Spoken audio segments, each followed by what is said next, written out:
Welcome to Vast Voice, the audio and video and social portion of vastsolutionsgroup.com. Today we're going to be talking about one participant 401k plans, or really owner only. Sometimes they're called solo 401ks, Uni-Ks, one participant Ks, etc., etc. My name is Kenner French. We're here to add some value to you, and we're going to get into it really quickly because we're going to add some value, and it's going to be in a big way. 401ks, as you know, you get a tax deferral when you put the money in. Obviously, the money grows, not worrying about it until you pull it out. As far as taxes, when you pull the money out, that's when you pay your taxes, typically at your current tax rate at that point. What happens when the money goes in? Deduction. Lowers your taxes. Instead of giving it to Uncle Sam, you get to pocket it. Get some growth rate on it. Good news. Here we go. The one participant 401k plans. Let's talk about that. It's not really a new type of 401k plan. Basically, what it is, it's a 401k plan though with no employees. It's a traditional 401k covering a business owner with no employees and or his or her spouse and partners. When I say partners, meaning business partners in this case. These plans, they have the same rules as any other 401k. That's important to remember. Now, let's talk about some of the contribution limits to a 401k that only has one participant. Again, even if we're talking about a spouse, that spouse still is considered, in the eyes of the IRS, Department of Labor, one participant plan, or again, solo 401k, solo K, Uni-K, or one par or one participant plan. The business owner wears two hats in a 401k. They're the employee and they're the employer.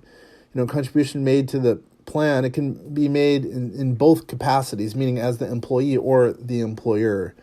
The employer can contribute both. So let's get into some of the specifics for 2020 as an example. Elective deferrals, they can be up to 100% of participation. What it's called is earned income in the case of a self-employed individual up to the annual limit. So for 2020, it's $19,500. Or it's actually $26,000 if you're aged 50 and above for, once again, for 2020. Now, let's also talk about the employer non-elective contribution, meaning the employer is putting the money in. So 25% of compensation as defined by the plan, or for self-employed individuals. We're going to get into that in just a little bit. But, by the way, if you exceed the limit for elective deferrals in your 401k, there are ways to correct that issue, and we can talk about some of the specifics if you call the office at 888-808-8278. You can discuss with any of the office staff. They have a good grasp on this stuff. Now, total contributions to a participant's account, not counting catch-up contributions, for those 50 and above, they cannot exceed for 2020 $57,000. No more than $57,000 can go into a plan participant, again, not counting catch-up provisions for those who are 50 and above. So, why don't we go over some specific examples? Let's say Ben, let's say he's age 51. He's earned $50,000 in W-2 wages, let's say from an S corp, let's say 2019. He deferred via a regular, what's called elective deferral, plus the $6,000 in catch-up provisions to a 401k plan. Now, his business contributed 25% of his compensation to the plan, $12,500 then.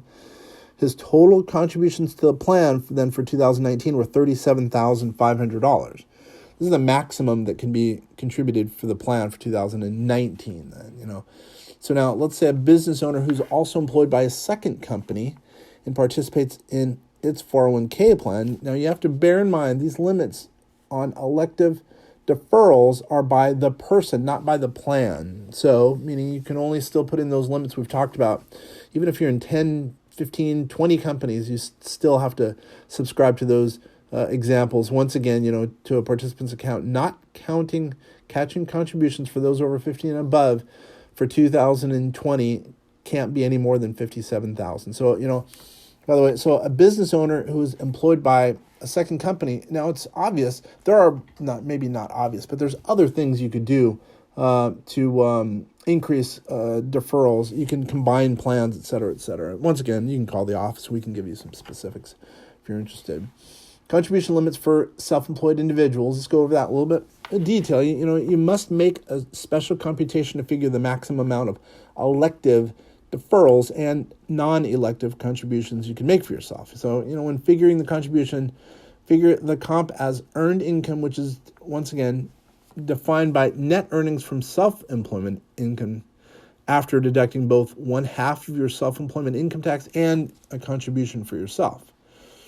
And if you have any specific questions, once again, call the office, or you can go to the IRS publication 560, which is a great resource for retirement plans for small businesses. I would definitely suggest taking a look at that publication 560. It's worth looking at.